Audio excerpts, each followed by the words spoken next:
ଆନ୍ତର୍ଜାତୀୟ ଯୋଗ ଦିବସ ଉପଲକ୍ଷେ ରାୟଗଡ଼ ଜିଲ୍ଲାର ଆମ୍ବାଗୁଡ଼ା ସ୍ଥିତ ବିଜୁ ପଟ୍ଟନାୟକ ଇଣ୍ଡୋର ଷ୍ଟାଡିୟମରେ ଜିଲ୍ଲା ପ୍ରଶାସନ ଓ କ୍ରୀଡ଼ା ବିଭାଗର ମିଳିତ ଆନୁକୂଲ୍ୟରେ ଉତ୍ସାହ ଓ ଉଦ୍ଦୀପନାର ସହ ପାଳିତ ହୋଇଯାଇଛି।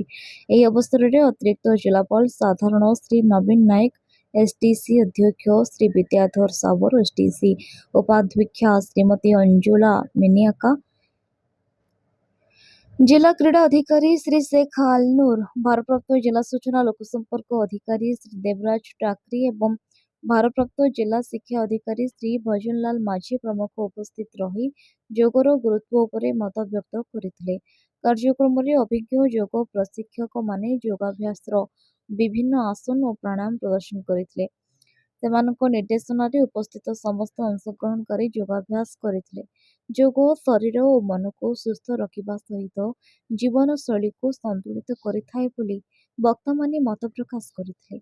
ଏହି ଜିଲ୍ଲାସ୍ତରୀୟ ଉତ୍ସବରେ ମଜଦୁର ସଂଘର ସଦସ୍ୟ, ଯୋଗ ଗୁରୁ, ବିଭିନ୍ନ ବିଦ୍ୟାଳୟ ଓ ମହାବିଦ୍ୟାଳୟର ଛାତ୍ରଛାତ୍ରୀ, କ୍ରୀଡ଼ାବିତ୍, ସମାଜସେବୀ, ସ୍ଥାନୀୟ ଜନସାଧାରଣ ତଥା ବିଭିନ୍ନ ବର୍ଗର ପ୍ରାୟ 500 ଜଣ ଲୋକ ଅଂଶଗ୍ରହଣ କରିଥିଲେ।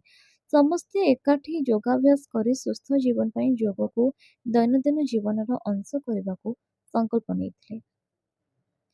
ରାୟଗଡ଼ାରୁ ଅମୂଲ୍ୟ ନିଶଙ୍କ ରିପୋର୍ଟ, ସଂଘର୍ଷ ଟିଭି।